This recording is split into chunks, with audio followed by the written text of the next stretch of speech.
aqui. Geoengenharia e bioengenharia para a Agenda 2030. Eu vou direto ao assunto, tá? Então, da minha prática clínica e também de investigação, de uns tempos para cá, de alguns anos para cá, posso considerar 10 anos para cá, eu e diversos colegas espalhados pelo mundo começamos a observar intoxicações mais extensas e estranhas aos nossos pacientes. Isso através de exames de mineralograma capilar, que é através do cabelo, com uma conferência depois nos exames sanguíneos, a gente começou a observar uma grande quantidade de metais, né? Não somente o mercúrio, que já era algo comum, também alumínio, que já era algo comum por conta de diversos medicamentos injetáveis. Espero que vocês me entendam. E a gente começou a notar bário, arsênico, chumbo em grandes quantidades, e isso foi fazendo com que a gente fosse aprofundando cada vez mais. Isso aqui são exemplos de laudos dos exames de mineralograma capilar, que é o exame altamente específico que a gente usa para verificar essas intoxicações. Isso também hoje a gente já verifica na microscopia de campo escuro, que é como essa aqui que vocês estão vendo agora. Essa é um exame de sangue de paciente com esses objetos que não eram comuns de uns tempos para cá. E aqui a gente começa a observar o crescimento de determinadas estruturas que também não são comuns na observação do sangue. Então, você vê aqui crescimento. Essas imagens foram cedidas por doutoras colegas de trabalho, que trabalham muito, né, com análise de campo escuro. E nisso, essa investigação foi iniciada no mundo inteiro, tanto por profissionais da área de saúde como não profissionais. Os próprios pacientes começaram a investigar também. E nisso a gente chegou, obviamente, às fontes, às possíveis fontes. E tirando o que a gente já sabia, que eram os medicamentos, a alimentação, a água, e medicamentos que eu digo são medicamentos injetáveis, tá? E a gente chegou, obviamente, ao ar. Mas como tudo isso estaria vindo somente da poluição, como é que isso estaria, então, no mundo inteiro? Porque a gente sabe que alguns países são mais poluentes do que outros, e regiões também, né? Então, como é que estaríamos tendo coisas iguais, né? Elementos igualmente presentes no sangue de pessoas que vivem de forma espalhada no mundo inteiro. E veio a questão do ar e dos rastros químicos, os chemical trails, né? Então, aqui o próprio Prêmio Nobel em Química de 95 nos fala que a espécie química mais importante nas nuvens e na precipitação é o valor do pH. E essas investigações, elas começaram a ser feitas de pelo menos 30 anos para cá. Eu é que comecei a investigar de menos tempo para cá, de 10 anos para cá, e, obviamente, a gravidade só vai aumentando, e a gente chega aí no entendimento de uma relação total com a Agenda 2030, em que o domínio do meio ambiente, do ar, da água, do solo, ela acaba promovendo um domínio total, tanto da parte da agricultura e da comida, como também da saúde, da biologia e das patologias. E então a gente tem a geoengenharia completamente conectada à bioengenharia.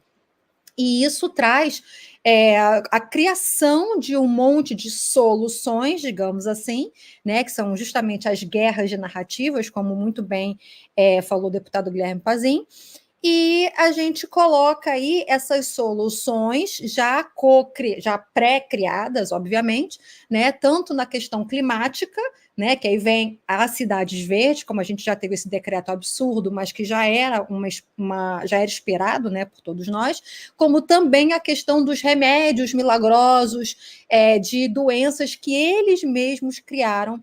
E talvez vocês não entendam isso hoje comigo aqui, mas convido que vocês me sigam, porque esse é o assunto que eu ensino e alerto as pessoas também já há muitos anos. Então, considerando essas soluções, a gente tem aqui uma conclusão muito clara, que eu vou mostrar para vocês ainda, que o meio ambiente envenenado altera a produção agrícola, pecuária, etc., mas a saúde da população, tanto de uma maneira independente, ou seja, em primeira fase, através da respiração desses venenos, como também numa segunda fase, que é o que eu mostro aqui através dessas setas, através da ingestão desses alimentos e dessa água e de todo o resto que a gente vai vir na cadeia alimentar, que é natural. Então, ou seja, o foco aí também é fazer essa redução do contingente, né, da população, para que haja um controle muito maior das opiniões, um controle muito maior do seu ir e vir e por aí vai. Então, essas soluções tirânicas pré-concebidas, né, e travestidas aí de um esforço para a melhoria do bem maior, elas vão vir através de medicamentos já envenenados, né, como eu já falei anteriormente, leis e acordos internacionais de entrega de propriedades, ou seja, desapropriação, terras, contratos todos com o objetivo de globalismo, governo único, domínio único, moeda única e decisões completamente unilaterais. A gente tem aí os produtos, as sementes, fertilizantes, organismos geneticamente modificados que a gente já vem aí lutando há bastante tempo contra, e tudo isso com o intuito de corrigir danos causados, né, pela fumigação que eles mesmos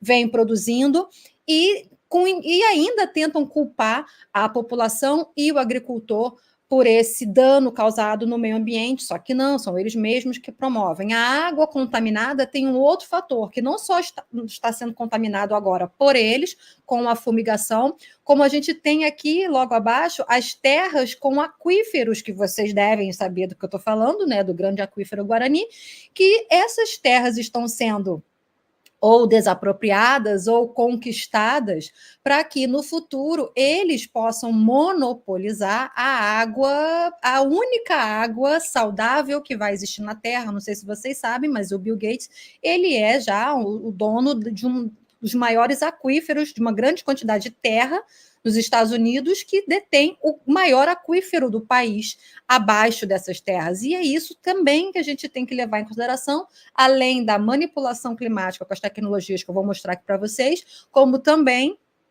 a questão desse domínio que eles querem promover através desses decretos e desapropriação, como vocês mesmos comentaram antes, assim, como assim vai se desapropriar uma terra que é cultivada pela família há séculos, né? Então, assim, é bem complicado, que a gente começa a entender quando começa a enxergar os objetivos que vêm por trás disso, né? Então, a espécie química mais importante nas nuvens é o valor do pH, ou seja, é alterando o pH que se altera o nível, a potência dessas precipitações. Então, se a gente tem aqui, por exemplo, esses foram os elementos já encontrados nas chuvas nos Estados Unidos, e a gente já tem essas pesquisas tanto na Europa, como também já têm sido feitas essas pesquisas no Brasil. Quais são os elementos mais encontrados nas chuvas e na neve? Aqui na Europa, a gente tem feito isso na neve também, através, inclusive, de espectrometria de Raman. Aqui, para vocês entenderem o que são essas semeaduras, eu vou explicar melhor o que é essa condição de manipulação climática. Você tem um céu livre e depois que os rastros passam, o tempo simplesmente fecha. A gente tem aqui várias intenções, como o bloqueio da luz solar, da tentativa de impedir esse falso aquecimento. A gente tem aí a fumigação dessas toxinas muito importantes que já são encontradas no nosso sangue.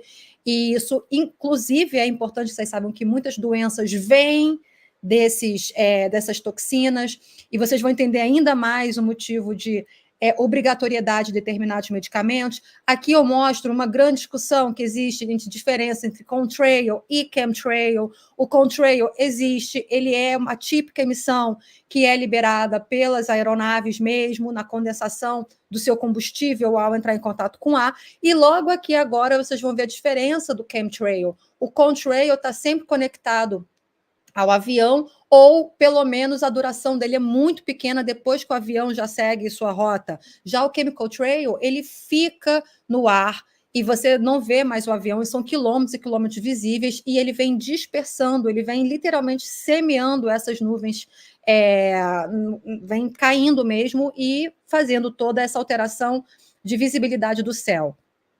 Então, aqui fica clara a diferença para vocês entenderem. Aqui são 319 patentes, só de modificação climática já catalogadas.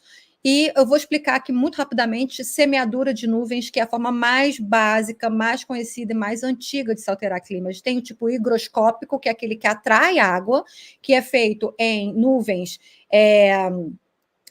quentes, ou seja, acima de 0 graus, e é feito para acumular mais chuva, para fazer chover em maior quantidade. Muito utilizado, cloreto de sódio, cálcio, cloreto de potássio, magnésio e nitrato de amônio. E a gente tem a glaciogênica, que é a introdução de partículas que vão aumentar a formação de cristais de gelo, ou seja, é feito em nuvens frias, nuvens abaixo de 0 graus, formando chuva, neve ou granizo. Isso eu experienciei demais aqui na Espanha. Inclusive, foi um choque para mim, foi justamente o momento em que eu comecei a perceber a grande diferença entre uma coisa e outra, né? Quando eu vivia no Brasil, quando eu vim viver aqui, e é muito utilizada para prolongar a época de esqui. E eu vivia ao lado de uma estação de esqui, na verdade, abaixo, né? De uma estação de esqui, muito famosa na Espanha. Então, elementos utilizados: iodeto de prata, gelo seco, iodeto de chumbo, óxido de alumínio, bactérias também, como a Pseudomonas syringae. Então, é para vocês entenderem que na Europa isso já é de conhecimento há muito tempo. A gente vai ter o overseeding, que é a sobressemeadura de nuvens, que é a fumigação em excesso desses elementos, que elas vão promover a dispersão total de nuvens. Então, isso também pode ser feito para deixar aquele céu completamente limpo, sem nuvem alguma e, obviamente, sem possibilidade de chuva. É só você aumentar a quantidade, dependendo da condição que já existe naturalmente. E, obviamente, agora a gente tem as tecnologias que foram evoluindo a partir disso, que são os lasers e as frequências fotoeletromagnéticas, lembrando que um laser emite frequências fotônicas, ok? Emite fótons. E a ionização, para alteração daquele pH das nuvens, ela pode ser potencializada através da frequência emitida, tanto por um gerador de frequência, frequência sonora, como frequência fotônica, como frequência eletromagnética, que, na verdade, todas as frequências são eletromagnéticas. Então, a partir daqui, você começa a ter a tecnologia potencializando a semeadura química, porque a semeadura de nuvens é a fumigação de elementos químicos, átomos. E, através das tecnologias, você vai fazer o quê? A ionização, a potencialização desses átomos que já estão pairando na atmosfera. E aqui a gente tem a patente. A patente de semeadura são milhares, tá, pessoal? Aqui, vocês já viram 317 patentes, vocês vão ter detalhes disso, mas só de semeadura são muitas. E aqui a gente já começa a ver de ionização. Uma tecnologia no processo de ionização da atmosfera e toda a química fumigada no céu dá continuidade ao processo de ativação desses elementos para um resultado mais abrangente e mais potente. Então, aqui já tem um aparato que foi aqui, ó, de 2009. Isso tudo já é bem antigo. Então, aqui é um resumo: aumento das forças elétricas exercidas sobre e entre as partículas. Ela promove um campo elétrico intenso, com cargas elétricas elevadas nas partículas dessas nuvens, promovendo aí um aumento nessa potência do que virá, né, dependendo da intenção do alvo. Aqui a gente tem um feixe de laser, na experiência de condensação de laser, por laser na atmosfera. Aqui, trabalhos publicados por laser, induzidos por laser, né, na condensação do ar.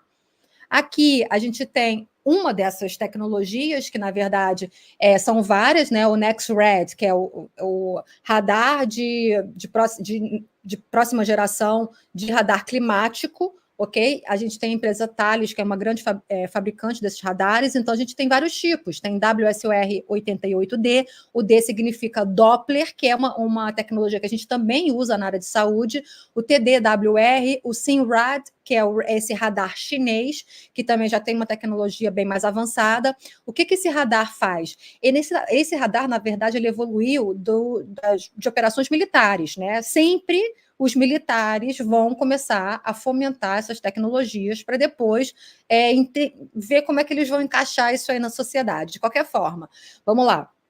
o NextRed, no contexto geral, ele emite frequências para poder capturar a resposta dessas frequências para fazer um diagnóstico. Entendo como se fosse um equipamento de saúde. Ele emite frequências e essas frequências que retornarem vão dar diagnóstico de como está tanto o clima como o corpo, tá?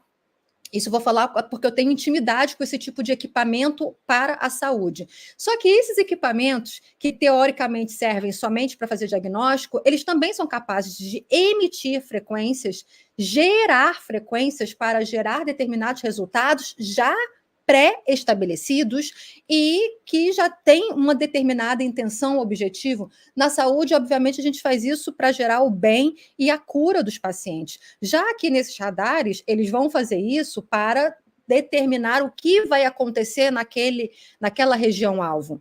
E a gente tem diversas provas disso, né? Então, a gente tem não somente os NextRads como ferramentas bélicas, mas a gente também tem essa ferramenta bélica que todo mundo conhece muito bem, que foram espalhadas por todas as cidades com a narrativa de comunicação, como, na verdade, ela é uma grande emissora de frequências danosas ao extremo para a saúde de todo mundo. Então, a gente tem aqui a tecnologia escalar, que é um grande detalhe, que vai gerar anéis de plasma superaquecidos que vão reagir com mais intensidade ainda se a gente tiver determinadas nanopartículas na atmosfera. Então, a gente tem aqui a soma desses equipamentos, né, que podem ser radares observatórios, antenas que são ionizadores, mais os chemical trails, que vão representar aí os átomos, promovendo diversas coisas, como secas, incêndios, chuvas, tempestades, intoxicação das árvores, aumenta a comunicação dos rádios também, dirigem armas direcionadas, organismos geneticamente modificados, a gente tem tornados e afins. Sobre as radiações eletromagnéticas de quinta geração, por exemplo, a gente tem baixa frequência, micro-ondas, que podem ser não ionizantes ou ionizantes. Eu não vou entrar muito nisso aqui, mas é importante vocês saberem que a nossa saúde depende dessas ondas que estão o tempo inteiro pairando, mesmo no mundo natural, sem interferência. Então, quando existe interferência, eles também podem manipular a nossa saúde, manipular a saúde das plantas, a saúde dos animais, a saúde de tudo, de toda a biosfera que está presente no planeta. Aqui, mais uma vez, sobre as frequências. Essas frequências a gente pode ter tanto as não ionizantes como as ionizantes. E eu queria só falar bem rápido aqui que as ionizantes são as mais graves, tanto que são aquelas que a gente coloca proteção do raio-x, por exemplo, é uma ionizante porque ela remove, ela separa elétrons do átomo. Ou seja, ela pode promover danos irreparáveis no nosso corpo. Já as não ionizantes, as pessoas acham que são inócuas, só que não. Elas não removem os elétrons das órbitas dos átomos, mas elas alteram a dinâmica de rotação, que a gente chama de spin, alteram a vibração e a conexão que esses átomos têm com os outros átomos, ou seja, ele afeta as nossas membranas celulares, afeta completamente a saúde, estando do lado de essas radiações vindo de onde for. Por isso que a gente também precisa entender que, ao mesmo tempo que essas mesmas ferramentas alteram o clima inteiro por ionização, e vocês vão ver agora o porquê, eles também alteram diretamente a nossa saúde. E isso a gente tem visto demais, não somente na clínica, na frequência clínica, como no sangue, no cabelo, em tudo que a gente pode medir, na própria biorressonância, nos outros exames, a gente avalia isso, a realidade disso no organismo. E aí entra justamente o grafeno, que é um assunto que eu já falo demais até nas minhas redes. Me sigam nas redes para vocês entenderem melhor tudo isso. No final, vou mostrar para vocês quais são as redes. E o grafeno veio justamente para poder aumentar essa capacidade de ionização e potencialização tanto das ferramentas como dos átomos fumigados pelos aviões. O grafeno, ele serve é como se fosse um espelhamento. Ele é aqui uma estrutura em rede, ele é nano, né? Só que conforme ele vai se conectando a outras lâminas, ele vai se tornando mais visível, visível no microscópio, inclusive, e ele vai dando essa qualidade óptica, propriedades elétricas, ele é altamente resistente, muito mais resistente que o aço, 200 vezes mais resistente que o aço. Ele pode ser transparente e ter a captação, enfim, de extrema, uma quantidade energética muito grande do sol. Ele vai servir para fazer painéis solares, ele vai servir para fazer televisão, ele já está mudando completamente a tecnologia. O problema é que ele não pode estar dentro do nosso corpo, porque ele altera a função mitocondrial. A nossa saúde depende das mitocôndrias saudáveis, e ele altera 70% da saúde das enzimas mitocondriais. Isso também já é comprovado, e fora os inúmeros danos também já catalogados, já estudados, que ele promove. Então, quando eles colocaram o grafeno nas fumigações, que é o Smart Dust, que está aqui a patente, né? E depois tem a patente, mais patentes dele sendo fumigado, ele faz o quê? Que essa ionização seja muito maior, ou seja, a potência de causar danos climáticos fica muito mais simples, gastando basicamente a mesma energia ao emitir essa ionização dessas ferramentas. Então, se você emite um laser, se você emite uma frequência sonora, o fato de ter grafeno na superfície, no ar, já vai fazer com que uma simples chuva se torne uma grande tempestade, um simples corrente de ar se torne um tornado, digamos assim, só comparando para vocês entenderem. Então, o grafeno no ar muda tudo. O grafeno no ar nos prova que eles entraram com uma força muito grande, com um objetivo muito grande de promover cataclismas com narrativas de alteração climática por conta de danos humanos, digamos assim, por conta de, enfim, até questões mesmo promovidas por Deus. Enfim, as narrativas serão infinitas, mas é importante que vocês saibam que isso tudo está patenteado, claro, esfregado na nossa cara.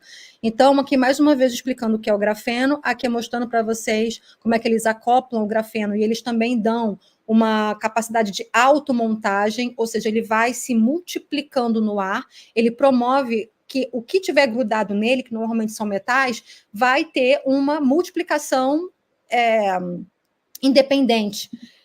Aqui mais fotos sobre o grafeno em diversos aspectos, e aqui eu queria que vocês notassem, olha, essa estrutura aqui, que são os nanowires, os nanoarames, que justamente isso que a gente está vendo no sangue dos pacientes, ok? E isso também vai dando a capacidade de automontagem e autorreplicação. Isso aqui é borda de sangue, por conta de oxidação. Ele tem a capacidade de puxar oxigênio.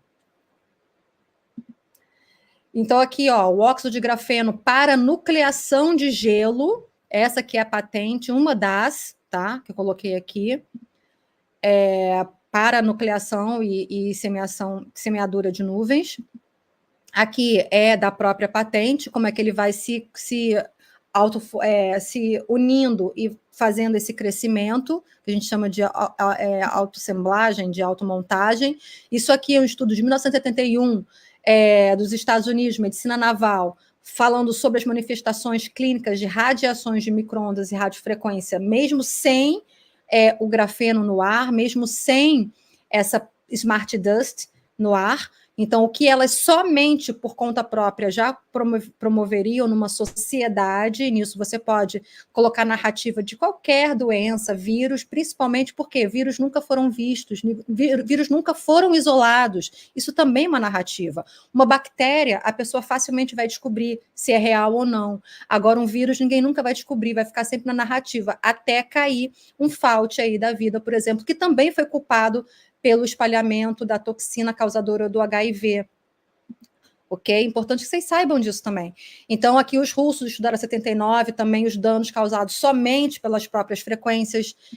E no próximo aqui, esse é um trabalho que foi feito em 96 para as Forças Armadas dos Estados Unidos, com o objetivo de 2025. Isso aqui é muito importante. Falando que em 2025 eles já estarão num domínio total do clima para objetivos militares. E aqui ele fala, a arma mais importante do que a própria bomba atômica, e esses gráficos aqui eu queria muito mostrar para vocês, que aqui eles mostram, olha, eu queria deixar claro, o FCIM é modificação de nevoeiro e nuvens. Isso aqui em 96. Qual é a importância que isso vai ter em 2025? Nenhuma. No entanto, toda essa tecnologia aqui, ela vai ser desenvolvida pelo DoD, que é o Departamento de Defesa dos Estados Unidos, que eu vou já mostrar para vocês. E qual é a importância de que isso vai ter em 2025? Toda. Então, aqui, ó, SWM, modificação da meteorologia espacial. CW, contra meteorologia. PM, modificação da precipitação. SM, modificação de tempestades. AW, meteorologia artificial. Isso tudo veio sendo criado pelo DoD e foi aumentando a sua criação e importância até chegar ao quê? 2025, gente. Aqui, mais o mesmo trabalho mostra o que vai perder a importância, que não vai ter mais muita importância, né, que estabiliza aqui em 2010, 2015 e perde a importância em 2025, que são os químicos, os veículos aeroespaciais de entrega dos químicos e o pó negro de carvão. Isso perde a importância, e o que ganha importância, que aqui eles falam, ó, eles colocam nos asteriscos que eu traduzi, tecnologia que será desenvolvida pelo DoD, Departamento de Defesa Americana, que está envolvido em tudo, inclusive na doença que a gente teve aí em 2020. Então, o que vai ganhar? GWN, aqui, ó, rede climática global, os sensores, o computador de modelagem e as comunicações. Aqui a gente tem o elemento de apoio à força meteorológica, VR, aqui o clima virtual. Isso aqui tudo vai ganhar o quê? Poder total em 2025. O que também começou a ser criado lá em 96, antes, na verdade, mas que vai também ganhar força total em 2025. Aqui, energia dirigida, arma de energia dirigida. Postei sobre isso hoje no meu Instagram. O AIM, aqui, espelhos ionosféricos artificiais. Quem são os espelhos ionosféricos artificiais? É o grafeno, é o óxido de grafeno. E aqui os SC, Smart Clouds, nuvens inteligentes por nanotecnologia. Está aqui, tudo escrito, isso aqui já estava programado há muito tempo e está tomando forma. Esse documento foi feito em 96 e eles seguiram à risca, o cronograma está correto e coerente, não houve atraso. Isso aqui é uma lei que o estado do Tennessee conseguiu colocou agora, a partir de julho, 1º de julho, ele vai começar a entrar em vigor, que é uma lei proibindo a fumigação no território do Tennessee, que ele prova todos os riscos para a saúde humana, para o bem-estar social e para, obviamente, toda a agricultura e pecuária e, enfim, toda a biologia presente no estado. Isso aqui é algo para a gente poder simplesmente entender que existe, sim, uma forma da gente combater, só que a gente tem que combater tanto no micro como no macro. A gente tem que entender tanto da forma como a gente sempre foi manipulado através das narrativas, a gente não pode se deixar manipular mais por nada que seja imposto, nada que venha como solução para algo que eles mesmos criaram. E aqui a gente tem a propaganda, que sempre vai ser positiva, como na verdade todas são negativas, aqui sobre as smart cities, inteligentes e verdes e whatever, né, o nome que eles vão dar, só para vocês terem entendimento que é a gestão dos locais, das coisas e recursos. Por quê? Eles vão tomar todos os recursos para eles, é um monopólio generalizado. Por quê? Eles querem um governo único, um domínio único, com a narrativa de smart, inteligente, resiliente. Então, essa agenda não vai medir esforços, questionem, analisem tudo nos laboratórios, quem puder comprar microscópio, compre. O importante é que vocês não sejam mais coagidos e nem enganados.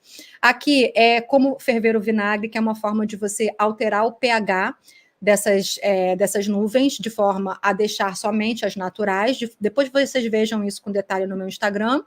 Mais uma vez, obrigada. Agora eu também tenho Twitter, porque o Instagram assinou contrato com o Supremo Tribunal Federal. Então, bom, continuo lá por enquanto, doutora Juliana Varão, no Instagram, e no Twitter, que não assinou esse contrato, vai Juliana _Varão, apesar de a gente saber que todo o sistema está conectado, né?